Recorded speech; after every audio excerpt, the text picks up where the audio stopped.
Bonjour à tous, bienvenue. L'unité d'action patriotique de la diaspora béninoise, en abrégé UAPDB, a été portée sur les fonds baptismaux il y a de cela quelques semaines. Comme bien d'autres organisations de la diaspora béninoise, elle s'intéresse de près à la vie sociopolitique au pays. Elle fait connaître de temps à autre son opinion sur la vie politique au Bénin. La dernière en date, c'est un communiqué sur l'initiative du cadre de concertation des forces politiques de l'opposition. La feuille de route proposée par ce dernier n'agrée pas l'UAPDB, par exemple, qui n'a que faire de l'audit du fichier électoral ou de la relecture du code électoral. L'UAPDB appelle à un retour à la constitution originelle, celle du 11 décembre 1990. Alors, que comprendre de telles positions? C'est quoi ou c'est qui l'UAPDB? Comment entend-elle atteindre ses objectifs? Nous parlerons de tout cela avec son coordonnateur Bruno Adé Simaou. Bruno Adé Simaou, bonjour, bienvenue. Bonjour à Crystal News, merci Monsieur Vigile Aroncer, merci de nous donner la parole pour opiner sur l'évolution sociopolitique de notre pays. Alors, à la création du cadre de concertation des forces politiques de l'opposition, un journal a fait savoir que l'UAPDB, contrairement à ce creusé, le cadre de concertation des forces politiques de l'opposition, eh bien, l'UAPDB s'insurge contre toute solution de dialogue avec Talon. Nous en reparlerons, mais Bruno Adé Simaou, avant cela, on va mieux connaître l'unité d'action patriotique de la diaspora béninoise, officiellement portée sur les fonds baptismaux le 29 septembre 2024. Qu'est-ce que c'est exactement l'UAPDB? Eh bien, l'unité d'action patriotique de la diaspora béninoise se définit comme un creuset transpartisan de la diaspora. La diaspora, c'est de manière technique tous ceux qui sont en dehors du territoire national, qui y sont pour des raisons diverses, et qui y sont à des périodes aussi diverses. Vous avez dans la diaspora des compatriotes qui y sont depuis un demi-siècle pour certains, un peu plus pour d'autres. Il y en a qui sont arrivés il y a juste quelques mois. Et puis, donc, c'est tout cet ensemble donc de concitoyens qui se retrouvent et qui partagent donc les différents horizons de notre pays. Ils sont donc de tous les départements de notre pays et ils sont aussi de colorations politiques différentes. Mais il y a aussi dans la diaspora de compatriotes qui ne sont affiliés à aucune obédience politique. C'est toutes ces personnes mises ensemble qui décident donc par rapport à la patrie qui est très malade, de se donner la main et de voir ce qu'il y a lieu de faire en urgence. Et donc, un creuset transpartisan, ça veut dire qu'on accepte tous les courants politiques, tous les courants idéologiques, mais on n'est pas à la solde, justement, donc d'une obédience politique. C'est cela que ça veut dire transpartisan. Donc, c'est un creuset populaire. Voilà, si on était au pays, on dirait populaire, mais bon, c'est toujours la même idée par derrière, de dire que c'est un creuset qui rassemble l'ensemble des Béninois, donc selon les convictions politiques, religieuses, ethniques, et unis, donc justement au nom de la patrie. C'est cela donc la dénomination, et c'est comme ça que se justifie cette dénomination. Nous sommes réunis au nom de la patrie. Alors, un creuset transpartisan, cela s'entend qu'il y a un peu de tout, de toutes les obédiences politiques, comme vous l'avez dit tantôt. On peut considérer ou on doit penser, vous allez nous le dire, que, eh bien, dans l'UAPDB, il y a des partisans de Patrice Talon, il y a des militants du Bloc républicain, des militants de Moël Bénin, des militants de l'Union progressiste, le Renouveau, c'est ça, c'est bien ça? Eh ben c'est ça, c'est le Bénin, c'est le Bénin en dehors du territoire national tout simplement. Donc on a toutes les obédiences, on a toutes les convictions politiques. Et vous êtes sur tous les continents, vous avez disons des représentations dans les autres continents en dehors de l'Europe? Oui, tout à fait. L'UAPDB a son siège à Paris, mais l'UAPDB est structuré en secrétariats généraux continentaux. Donc, sur tous les continents, nous avons un secrétariat général, notamment le secrétariat général Afrique, le secrétariat général Europe, le secrétariat général USA-Canada. Nous sommes en train de travailler d'arrache-pied pour le secrétariat Asie, qui va donc se mettre en place dans les prochains jours. C'est la même chose aussi pour le secrétariat Amérique du Sud, où des compatriotes au Brésil, à Cuba, en Haïti s'organisent donc pour mettre sur pied le secrétariat. Donc nous sommes en construction très avancée sur ces continents, mais déjà de manière formelle au niveau de l'Europe, des États-Unis, du Canada et de l'Afrique, nous sommes déjà assez bien structurés. Mais Bruno Adesimaou, il existe tellement de creusets déjà du genre.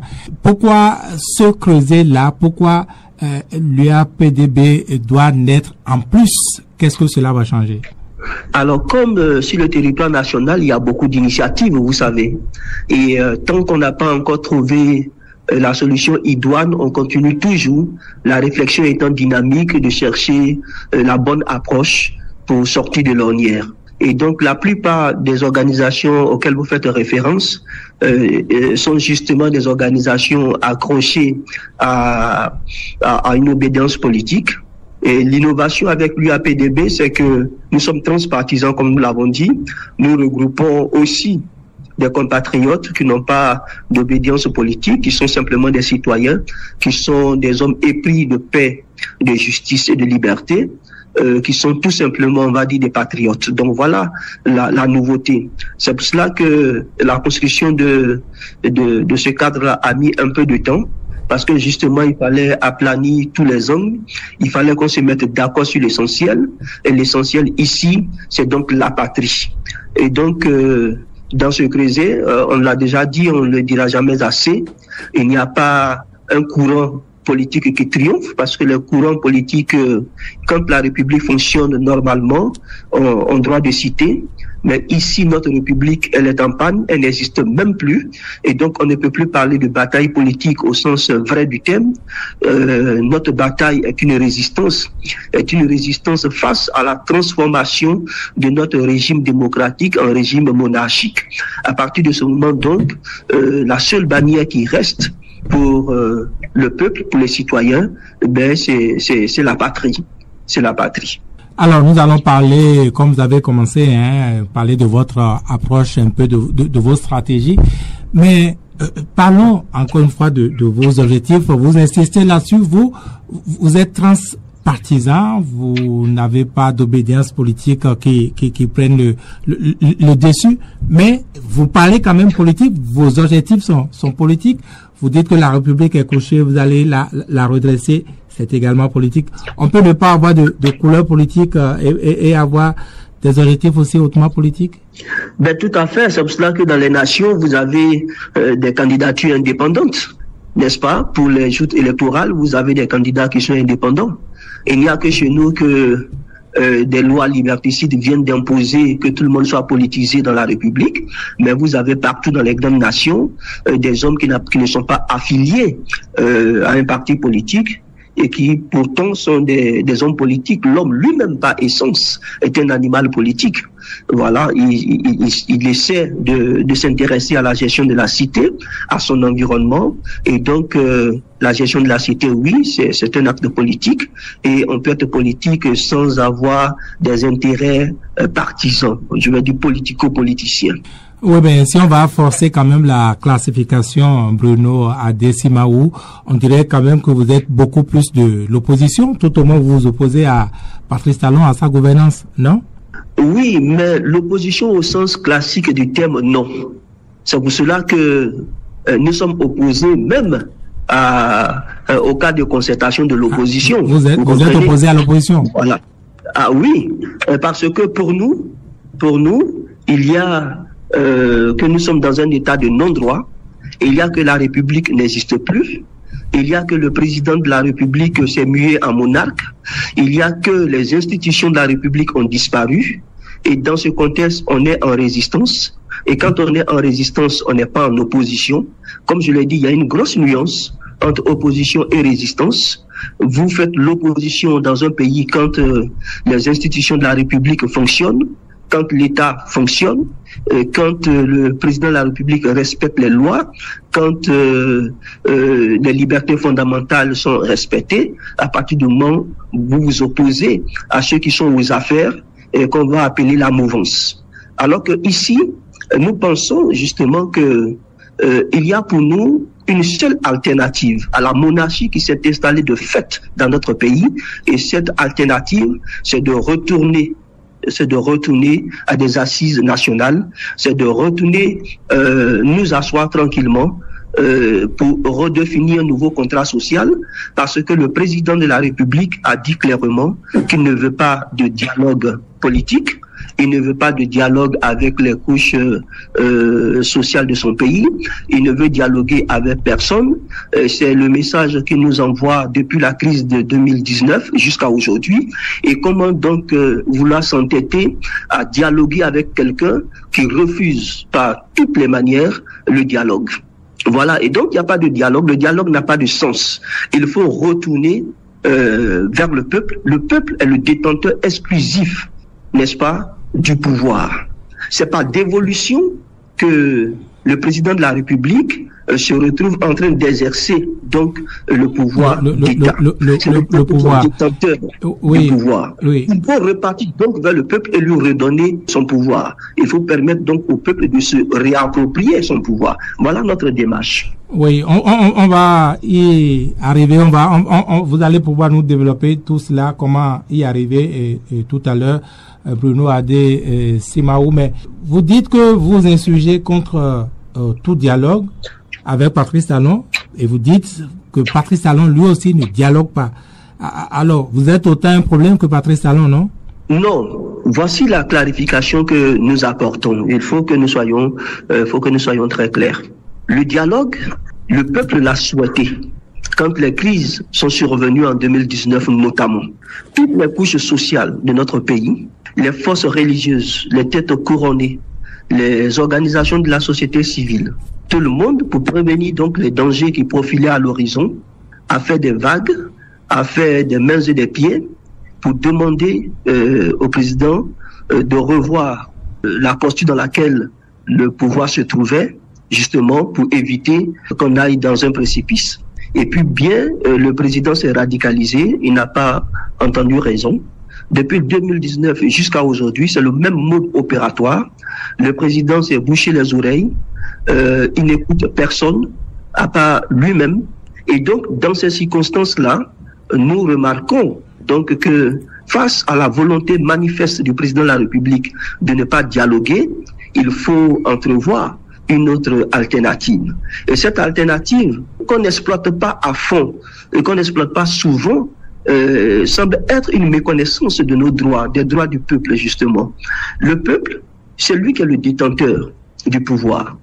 Et quand le peuple délègue son pouvoir et se rend compte que celui qui exerce le pouvoir en son nom ne respecte plus les clauses du contrat, ne respecte plus la Constitution, se rend victime d'actes de parjure, et les actes de parjure, on en a une légion, il faut donc s'asseoir et redéfinir le contrat social. Voilà notre position. C'est pas. Mais pour dialoguer, il faut être deux. Et quand on entend dialogue, on suppose que c'est dialogue avec le pouvoir en place, Patrice Talon, non? Non, nous parlons justement d'aller à une conférence nationale. Je ne sais pas si je me fais comprendre. Notre position, ce n'est pas de dialoguer avec Patrice Talon. Patrice Talon est sorti du cadre du dialogue, il est sorti de la République, il s'est installé en monarchie, il a instrumentalisé les contre-pouvoirs. Nous sommes dans une monarchie au Bénin. Il faut le dire et il ne faut pas avoir peur d'employer les mots qui sied. Nous sommes dans un état de non-droit. Dialoguer avec celui qui, de manière consciente et de manière assumée dans la République, n'est-ce pas, dit qu'il n'est pas pour le dialogue, qu'il n'est pas pour la République, il ne croit pas en la République. Quelqu'un qui dit je vais compromettre durablement la paix, ce sont des mots d'État, ce sont des paroles d'État, ce sont des positions qui expriment une philosophie politique assumée. Donc le chef de l'État n'est pas dans cette posture-là. Et justement, nous nous sommes insurgés contre le cadre de concertation parce que nous pensons qu'il va nous faire perdre du temps, qu'il va faire perdre du temps au peuple en faisant croire que ce qui n'a jamais été possible jusque-là va être possible maintenant. Non. Patrice Talon, c'est une manière de diriger, c'est une marque déposée, c'est une monarchie assumée, c'est une dictature assumée. Et donc, face à cela, il faut tirer les conclusions. Tirer les conclusions, c'est que le peuple dise non à ce régime. Et dire non, c'est rentrer en résistance, c'est rentrer en désobéissance, c'est sortir de l'agenda électoraliste de 2026. Il ne faut pas croire à cet agenda électoral de 2026. C'est un traquenard électoral qui va nous conduire encore dans un précipice alors qu'on ne veut plus de mort au Bénin. Il faut donc s'asseoir ici et maintenant, le plus rapidement possible, en toute urgence, parce que la situation ne nous permet plus d'avancer.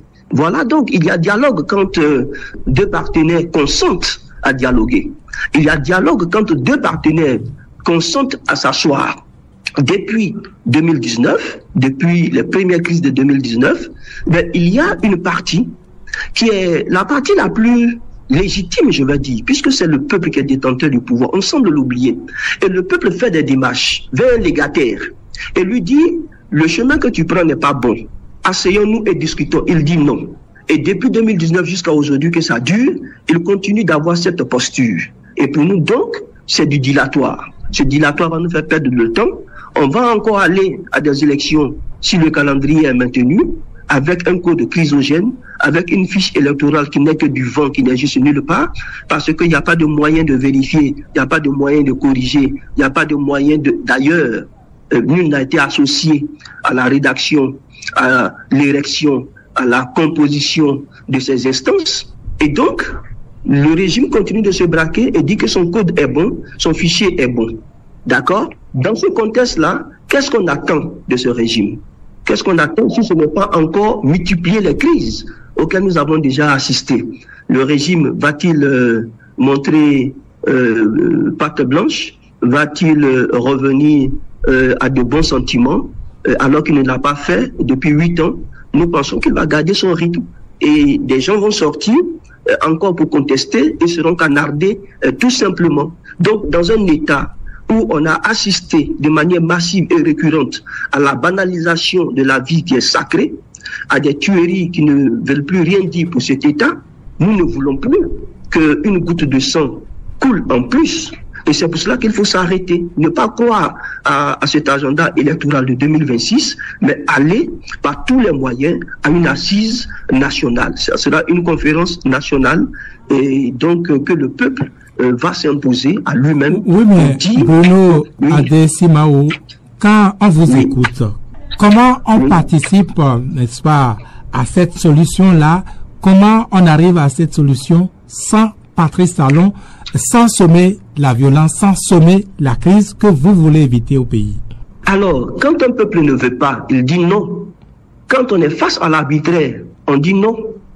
Quand on ne veut pas assumer une responsabilité, d'être co-responsable des tueries à venir, on dit non.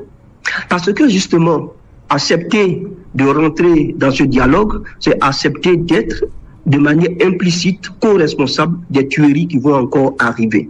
Alors, comment est-ce qu'on va à un dialogue national? Est-ce que c'est une première fois dans l'histoire de notre pays? Non. Il y a eu des précédents, il y a eu des antécédents, il y a eu, l'histoire est là, non seulement au Bénin, mais dans plusieurs autres pays, pour nous dire que quand le peuple n'est pas reconnu dans ses droits, dans ses libertés fondamentales, quand le peuple souverain est contesté dans son droit de choisir ses représentants, ce peuple-là se soulève et dit non. Voilà ce que nous voulons faire passer comme message au peuple. Ce peuple qui est instrumentalisé, chosifié, assujetti, pense que c'est de son bourreau que la solution va venir. Nous voulons éduquer ce peuple et lui dire non, ce n'est pas de là que ça va venir. La solution va venir de vous-même. Nous voulons, nous voulons donc prendre nos responsabilités. Le peuple va prendre ses responsabilités. Oui, mais est-ce que insidieusement, ce n'est pas l'option insurrectionnelle que vous préconisez, Bruno Adesimaou? Alors, il y a des mots que je ne comprends pas. Il y a des mots qu'on ne saurait comprendre. Le peuple comment est-ce qu'il est propriétaire du pouvoir? Comment est-ce qu'il est détenteur du pouvoir? À quelle occasion est-ce que le peuple manifeste son pouvoir? Dans l'histoire des nations, les peuples se sont insurgés contre les dictatures, se sont soulevés et ont imposé un nouveau contrat social. Ils sont allés à des assises, ils se sont donné des constitutions, ils se sont donné des repères, ils se sont donné des lois, ils se sont donné des credos. Et c'est à partir de là que la nation s'est remise en marche. Il faut donc qu'on comprenne qu'au Bénin, nous sommes arrivés dans les mêmes conditions qui ont créé 1990. Les mêmes conditions qui ont prévalu hier pour que la nation bloquée aille à une conférence nationale sont là, tous les ingrédients sont là devant nous. La seule chose qui reste à faire, c'est que le peuple assume sa responsabilité et que les leaders politiques, justement, ne fassent pas miroiter au peuple quelque chose qui ne va jamais venir et qui ne va pas exister. De faire croire que on va aller aux élections et puis on va battre donc ce système-là dans les urnes si on a voté massivement. C'est un discours lénifiant, c'est un discours de distraction, c'est un discours auquel il ne faut pas croire. C'est pour cela que nous sanctionnons la démarche donc du cadre de concertation. Ce que le cadre de concertation a à faire, c'est d'inviter à une assise nationale. Ça veut dire, en d'autres termes, que le peuple doit se donner les moyens de ne pas reconnaître la légitimité et la légalité de celui qui ne respecte plus son serment et qui ne respecte plus la Constitution. Le minimum dans la République, c'est la Constitution.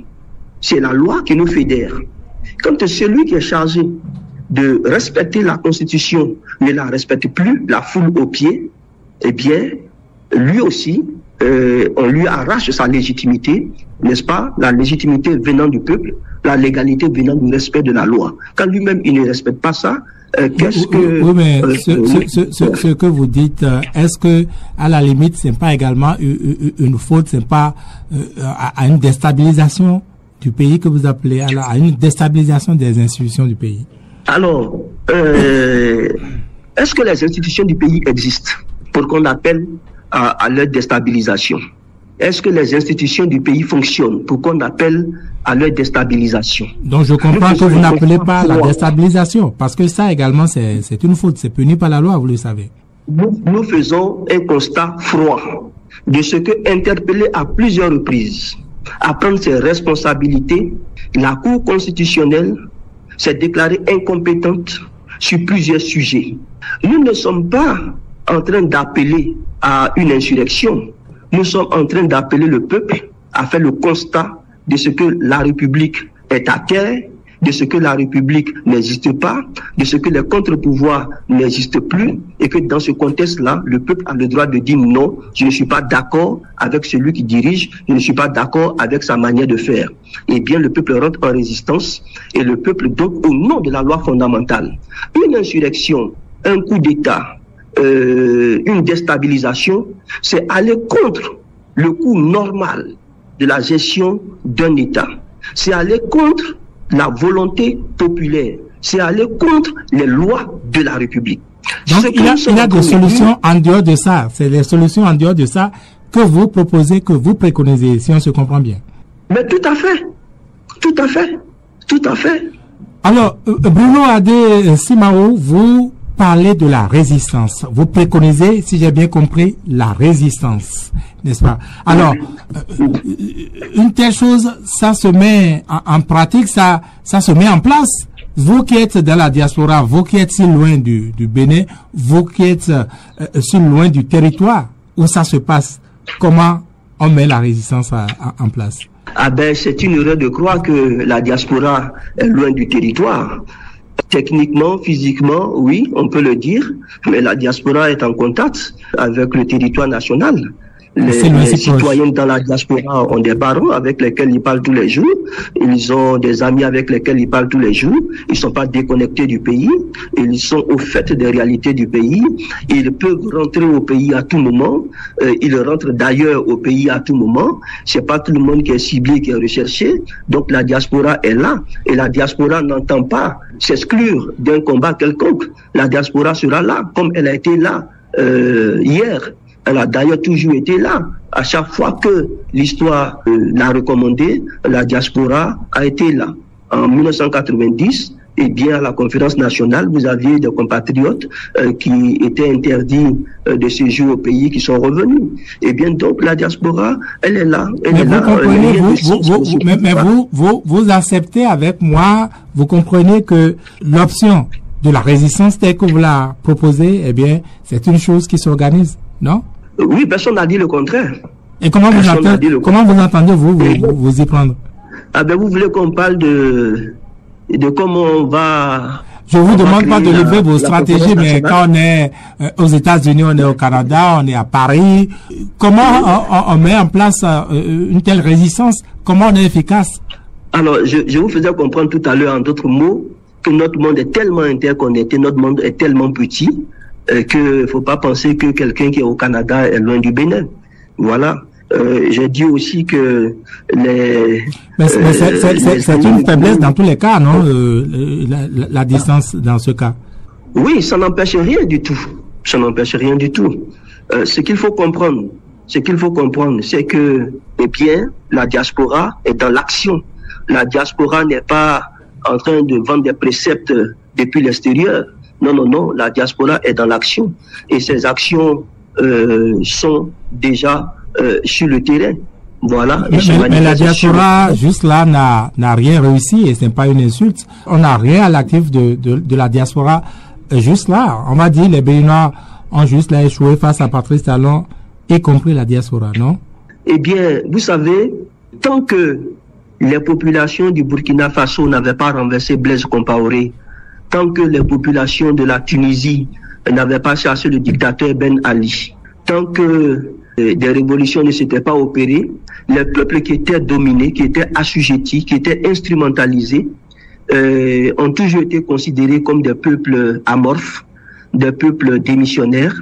Et on avait pensé que ces peuples-là, y compris les diaspora, avaient échoué face aux dictateurs, jusqu'au jour où, en un déclic, la situation s'est restaurée. Vous comprenez? Donc, il n'y a pas de peuple amorphe, il n'y a pas de combat perdu. Il n'y a que des circonstances, et il n'y a que des situations qui s'imbriquent et qui se mettent en place, et puis qui créent donc une révolution. Mais avant vous, il y a des gens qui tenaient le même langage. Avant vous, il y en avait qui appelaient aux assises nationales. On est toujours debout, juste là. Avant vous, il y avait des gens qui appelaient à la résistance, qui appellent à la résistance. Mais ça n'a rien donné juste là. Oui, tout à fait. Je suis donc en train de prendre des précédents dans l'histoire pour faire comprendre que tant que les combats des peuples n'ont pas abouti, on pense toujours que ce peuple-là traîne, ce peuple-là est amorphe, ce peuple-là ne fait rien. Jusqu'au jour où le peuple s'arrache sa victoire et puis on perd de vue tout ce qu'il y a eu comme préparation, tout ce qu'il y a eu comme sacrifice, tout ce qu'il y a eu comme bataille souterraine. Hitler, quand il a été renversé, il y a eu contre lui beaucoup de tentatives qui ont échoué. Il y a eu beaucoup d'initiatives qui ont été avortées. Mais un matin, Hitler a été chassé du pouvoir. Voilà. Et donc, comparaison n'est pas raison.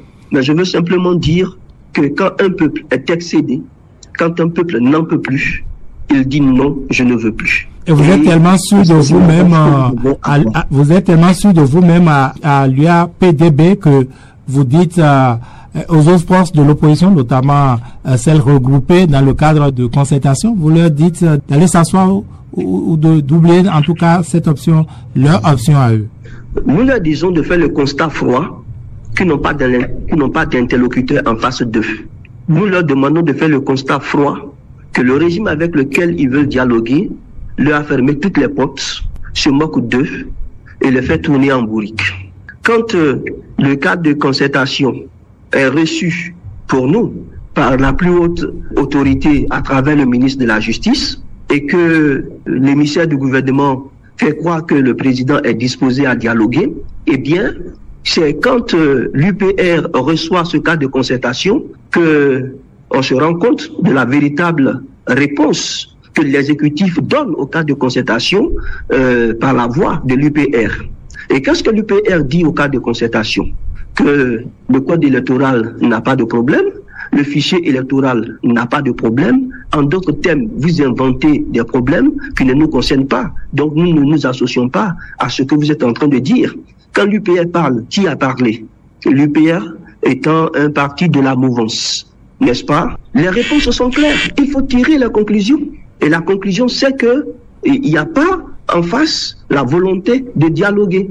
Puisque les interlocuteurs qui sont censés dialoguer ont rangé au placard toutes les propositions. La dernière, c'est celle de la conférence épiscopale qui a même fait un colloque. Et à ce colloque a été invité toutes les forces vives de la nation.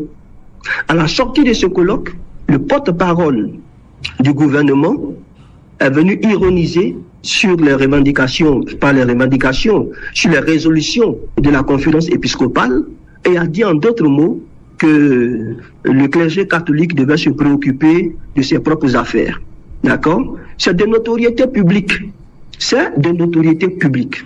Donc quand des imams, quand des pasteurs, quand des têtes couronnées appellent au dialogue et que le régime se braque et de toute évidence va aller encore nous servir ce à quoi nous avons déjà assisté, faut-il se croiser les bras et assister la mort dans l'âme pour dire bon, on n'a pas d'autre alternative?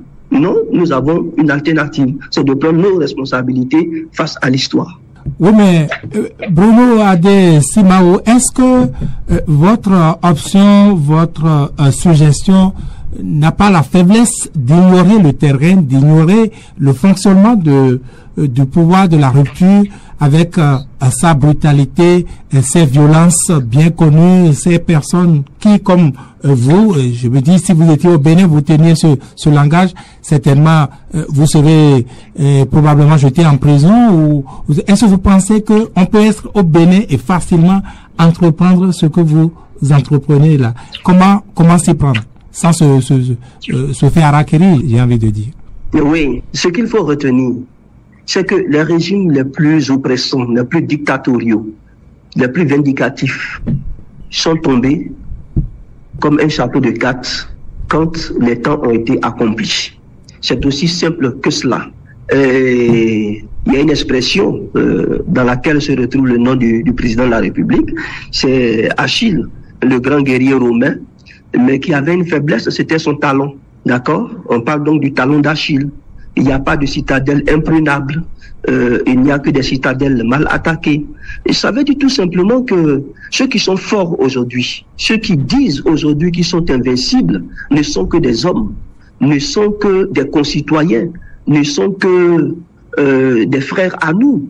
Et dans l'histoire de l'humanité, ils ne feront rien d'extraordinaire que ce que l'humanité a déjà vu faire ou a déjà vu se faire. Notre peuple s'est déjà donné les moyens de défaire une dictature, celle du PRPB. Elle s'est donné les moyens de contrer une dictature avant elle, celle de Jinsou, on n'en parle pas assez. Mais notre peuple a su se donner les moyens de trouver par lui-même des solutions à ses problèmes. Et donc, oui, aujourd'hui, c'est un régime qui fait peur. C'est un régime qui essaie de transférer sa peur, mais ce régime-là aussi n'est fait que d'hommes et n'est que limité dans le temps. Ce régime est limité dans le temps. Patrice Talon, le président de la République, n'est pas éternel. Un jour, il passera. Bruno Adé Simao, si vous permettez, ce que vous préconisez, vous n'inventez pas la roue, comme on dit. Avant vous, il y avait d'autres qui faisaient cette proposition. Le Parti communiste du Bénin et surtout restaurer l'espoir de Candide Azanaï. Si je ne me trompe pas, vous faites exactement la même proposition. Eh bien, si avant nous, il y avait des initiatives, c'est qu'il y a une initiative en plus.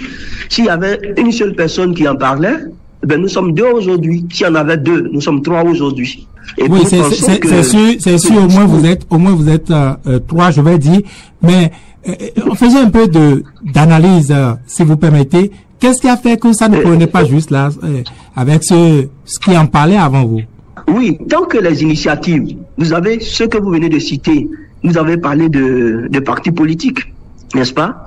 Il faut que ces initiatives deviennent des initiatives populaires. Il faut que ça devienne donc un combat patriotique. Derrière ces appels de personnalités politiques, il faut que le peuple se reconnaisse et s'associe.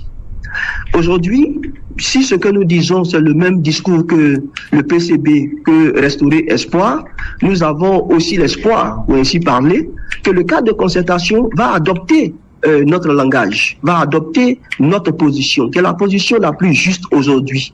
Au lieu de se ridiculiser... Donc, au moins, vous n'êtes pas en rupture de dialogue avec le cadre de concertation, lui?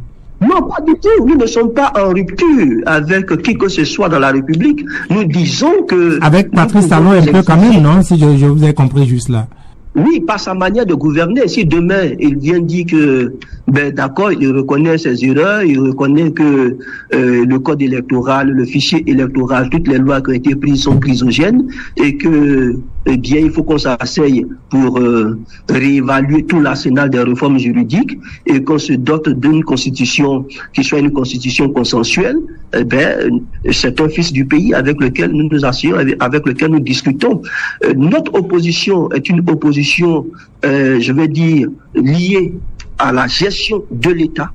Nous ne posons pas de problème de personne.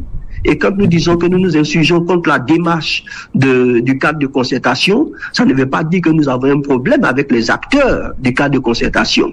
Ce serait personnaliser le débat. Nous n'avons pas de problème avec le président d'honneur du parti Les Démocrates. Nous lui demandons tout simplement d'adopter la posture de l'UAPDB, qui nous pensons est la posture la plus juste, de dire il faut qu'on aille à des assises nationales.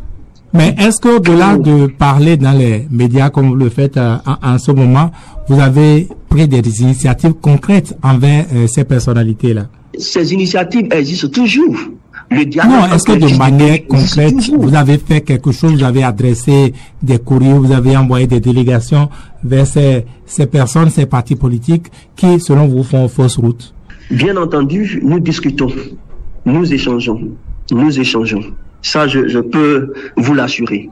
Voilà. Je peux vous l'assurer. C'est pas tout ce que nous prenons comme initiative qui est mis sur la place publique. Nous existons depuis maintenant 6 mois. Voilà. Nous réfléchissons, nous partageons ce que nous pensons être juste avec les premiers responsables, avec les acteurs du pays. Il y a certains avec lesquels nous sommes d'accord sur le diagnostic, mais sur les remèdes préconisés, il y a un problème. Et donc, on continue toujours de discuter. On n'est jamais intelligent seul. La réflexion est dynamique et on pousse jusqu'à ce que le cadre de concertation nous rejoigne, que toutes les entités du pays nous rejoignent pour que ce soit le peuple, lui, en définitive, qui décide donc de s'asseoir et de faire asseoir le système. Mais est-ce que vous ne vous y êtes pas pris un peu tard tout de même, parce que tout cela, ça vient se mélanger à l'ambiance préélectorale, ça vient comme une réponse à un non aux élections ou à l'option des élections? Oui, il faut aussi dire que de manière très claire, notre posture est anti-électoraliste. Nous ne croyons pas aux élections de 2026. Il faut qu'on soit clair là-dessus. Mais ce n'est pas maintenant que nous avons commencé à nous opposer à l'organisation des élections. Nous avons commencé à nous exprimer depuis très longtemps sur le code électoral et sur le fichier électoral notamment. Et donc, non, nous ne sommes pas en retard. Il n'y a pas de retard. Il n'y aura jamais de retard tant que des initiatives peuvent arriver pour sauver la nation. Voilà, nous ne sommes en compétition avec personne. Il faut simplement que le peuple se réveille. Une partie de notre peuple a été assez tétanisée et donc a peur de prendre des initiatives. Il faut que ce peuple-là se rende compte que c'est lui qui donne le pouvoir et que c'est en son nom que le pouvoir est exercé. Et s'il ne veut pas qu'il dise non, qu'on n'assiste plus à ces scènes de personnes qui, traumatisées, appauvries, lésées de leurs droits, crient et disent au bourreau, viens me sauver. Voilà, qui appelle le bourreau au secours. Non, il n'y a pas à appeler le bourreau au secours. Il y a son droit à faire respecter. Le peuple peut faire respecter son droit. Et ça passe par plusieurs méthodes que nous n'allons pas exposer ici. Mais je veux dire qu'il n'y a chez nous aucune envie de déstabiliser, aucune envie de faire un coup d'État, aucune envie d'avoir des actions subversives. Non, c'est loin. Nous sommes des démocrates, nous sommes des patriotes, nous sommes des citoyens, nous sommes des légalistes et nous voulons faire appliquer la loi.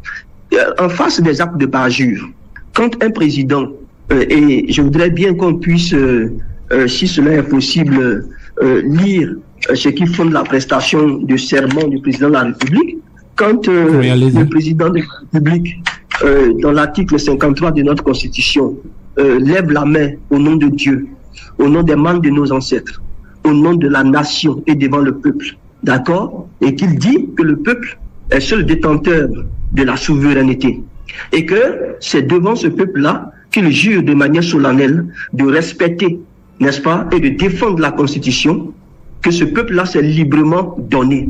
Je suis en train d'interpréter, de paraphraser, n'est-ce pas, l'article 53. Il dit qu'il prête serment pour garder, n'est-ce pas, les intérêts du peuple. Il dit qu'il prête serment pour respecter les droits de la personne humaine. Il dit qu'il prête serment pour, n'est-ce pas, consacrer toutes ses forces à la recherche de la promotion du bien commun, de la paix et de l'unité nationale. Il dit en prêtant serment, celui qui a été élu, il dit qu'il va préserver l'intégrité du territoire national, n'est-ce pas, et se conduit, n'est-ce pas, de manière fidèle et loyale, n'est-ce pas, en tant que serviteur du peuple. Le président de la République est le serviteur du peuple. Il ne faut pas qu'on l'oublie. Il est au service du peuple.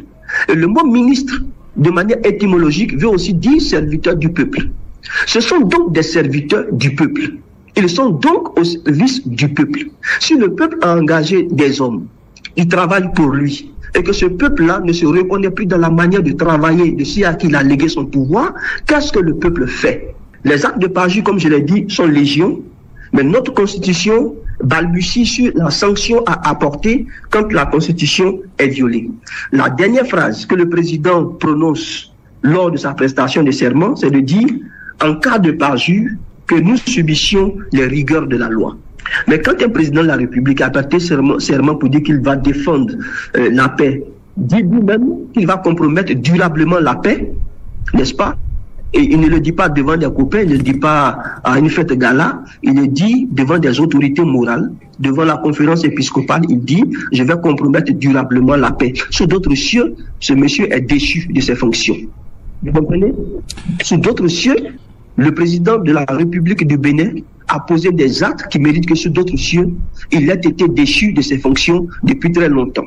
Alors donc, si le peuple méconnaît son droit, il faut rappeler au peuple son droit et dire que le président est à son service, les ministres sont à ses services, les présidents des institutions sont à son service. Et s'il n'est pas d'accord avec leur manière de faire, si ceux-là ne respectent plus le contrat social qui est caractérisé et qui est symbolisé par la Constitution, mais le peuple a le droit de lui arracher sa confiance, d'arracher sa confiance à toutes ces personnes à qui il a dévolu son pouvoir. Voilà ce que nous disons.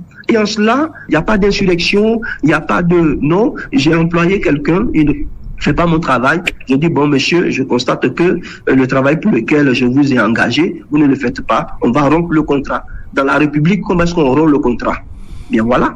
Alors, vous n'êtes pas engagé, quand je vous écoute, vous dites que vous êtes anti-élection, vous n'êtes donc pas engagé par, disons, l'agenda de 2026, les élections générales de 2026? Pas du tout, pas du tout. Comment est-ce qu'on va en 2026? Avec quel arsenal électoral on va en 2026? Avec quel code électoral on va en 2026? Avec quel fichier électoral on va en 2026? Avec quelle commission nationale indépendante on va en 2026? Je vais rappeler que quand en Afrique, il y a eu le vent du multipartisme qui a soufflé, les États se sont constitués autour d'un certain nombre d'arsenaux juridiques qui voulaient que les partis uniques soient sanctionnés et que l'État n'ait plus à organiser les élections. Parce que c'était ça l'une des particularités des partis uniques.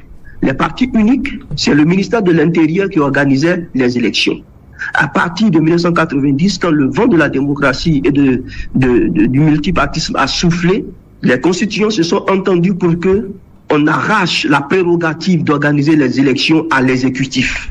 Cela a commencé notamment par le Bénin en 1995 avec l'initiative donc de Joseph Nilonfon, si je ne me trompe pas. Mais alors, Bruno Adé et Simaou, vous n'êtes pas engagé par les élections générales de 2026, mais est-ce que vous appelez ce que vous préconisez, eh bien cela peut aller bien au-delà de 2026, bien au-delà de Patrice Talon?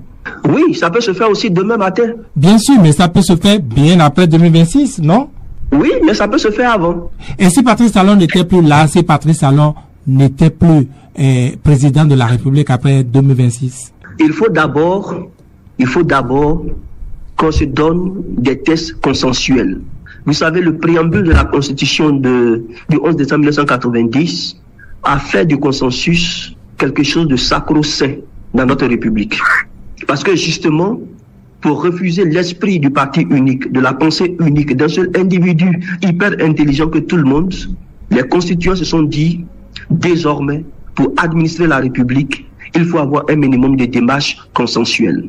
C'est au nom de cette démarche consensuelle que la Constitution a été structurée telle qu'elle. Cette Constitution a été violée en partie déjà dans les réformes de 2019, et puis un tas d'arsenal s'est mis sur pied, justement, pour que cet esprit de la Constitution ne soit pas respecté. Je faisais un développement par rapport au fait que les élections n'appartiennent plus à l'exécutif en termes d'organisation. Que ce soit l'exécutif, les partis politiques, les organisations de la société civile, tous les démembrements de la population qui se retrouvent dans un cadre et qui décident de comment est-ce qu'on se dote des éléments électoraux.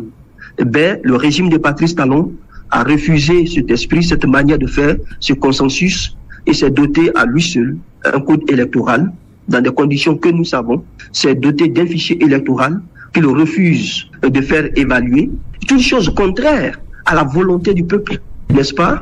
De savoir, est-ce que 6 mois avant, je suis sur la liste électorale, est-ce que mon droit de choisir mes représentants va être respecté?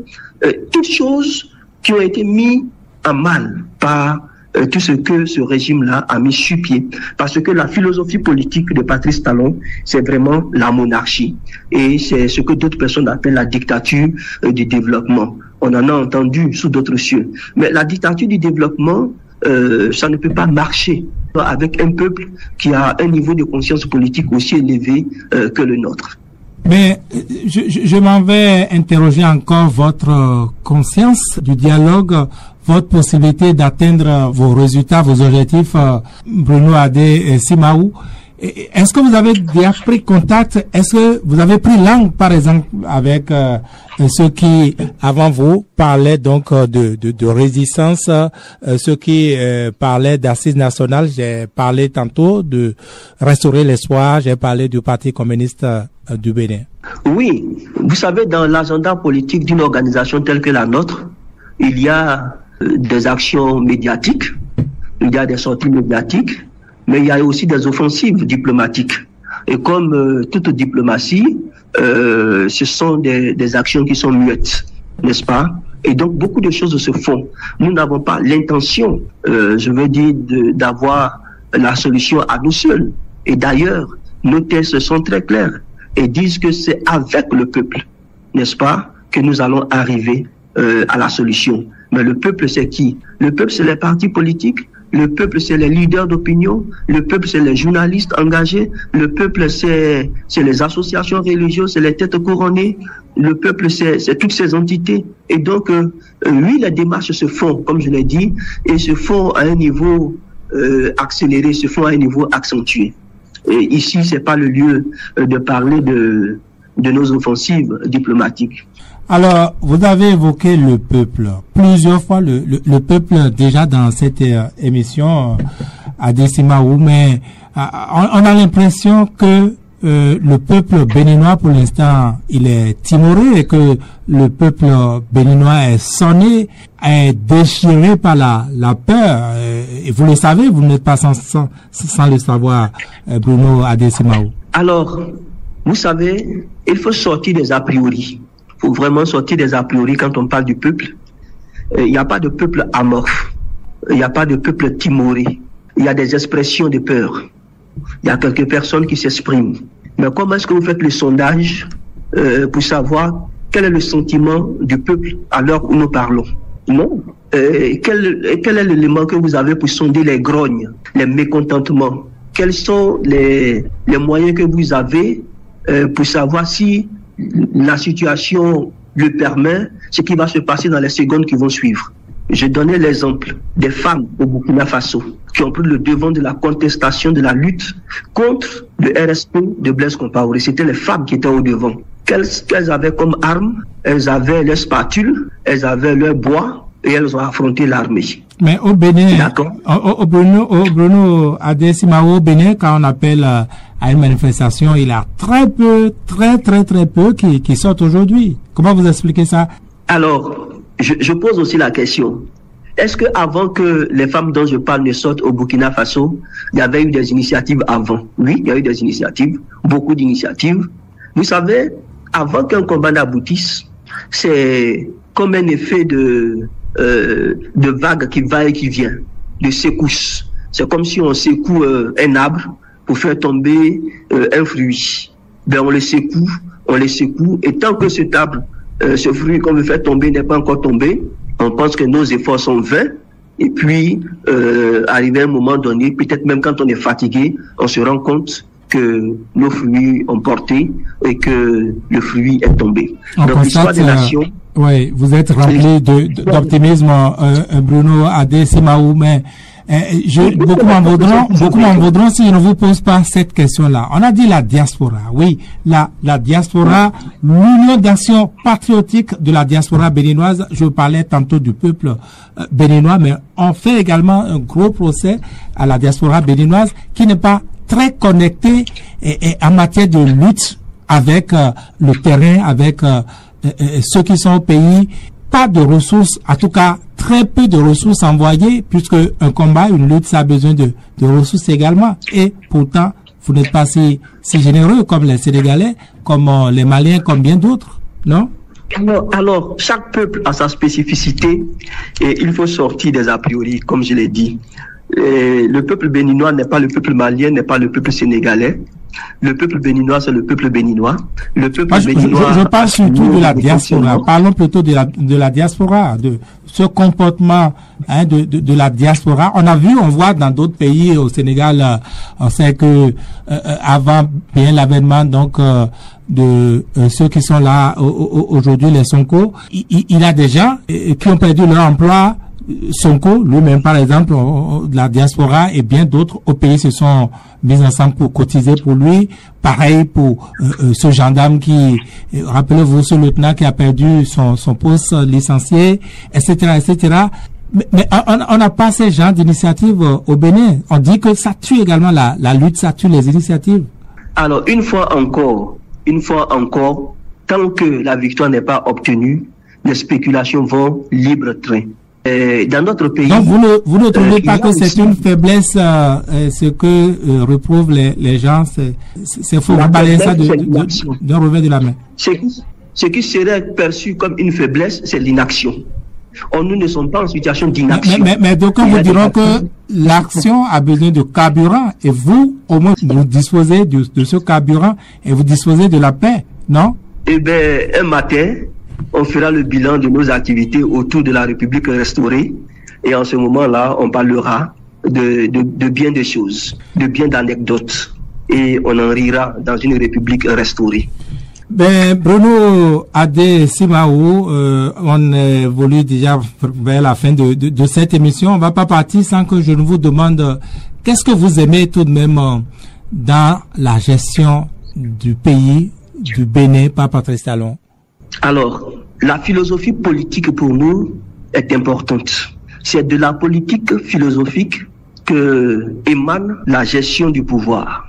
Et pour nous, la philosophie politique de Patrice Talon est adossée à la monarchie, à la pensée unique, à la recherche effrénée du gain pour soi. Dans ce contexte-là, il est difficile pour nous, pour des puristes politiques, pour des citoyens épris de paix et de justice, de trouver quelques qualités à un régime qui se méprend du peuple, qui distribue la mort à tout va, qui tue des citoyens, qui fait tirer sur des citoyens, qui instrumentalise une partie de notre armée pour la transformer en milice privée, qui se moque de tout ce qu'il y a comme initiative de paix, pour nous, c'est difficile. Certaines personnes peuvent s'émerveiller de ce qui se fait comme infrastructure au Bénin. Et il faut saluer la continuité de la République qui a permis à un autre régime d'amasser les fonds pour que ceux-là soient en train de construire aujourd'hui la République. Donc pour nous, il faut respecter la République. Il faut respecter la République en cela que la République est éternelle. On arrive pour un régime aujourd'hui aux affaires, on pose des pas, mais on est conscient qu'on fera juste le minimum que le temps nous permet, et puis après, d'autres arrivent. Et c'est ainsi que, au fil des années, qu'une république se construit. Ceux qui viennent et qui veulent détruire tout ce qui existe, ceux qui veulent effacer les traces du passé, qui vont effacer des monuments de l'histoire de notre pays, qui vont transformer des maisons d'anciens chefs d'État en jardins publics, qui vont se méprendre de tout et qui vont plastronner, n'auront jamais chez nous un début de considération. Ce sont des citoyens qui se moquent des autres citoyens. Ce sont des citoyens qui pensent que le mépris et l'arrogance peuvent servir de baromètre de pouvoir. Et pour nous, ces personnes-là, il faut tout simplement leur faire comprendre qu'elles se sont trompées d'époque, elles se sont trompées de peuple, et que le peuple, de toutes les manières et par tous les moyens, va reprendre le pouvoir qui lui appartient et redéfinir sa marche par rapport à ses exigences historiques. Est-ce que votre discours n'est pas de nature à avoir ce contre-effet, par exemple, fait peur à Patrice Talon, en tout cas lui fait craindre son après, et donc l'amener consciemment ou inconsciemment, volontairement ou involontairement, l'amener à s'incruster au pouvoir, à s'arc-bouter au pouvoir bien après 2026? Alors, quand je parle de la philosophie politique de Talon, c'est pas des mots en l'air.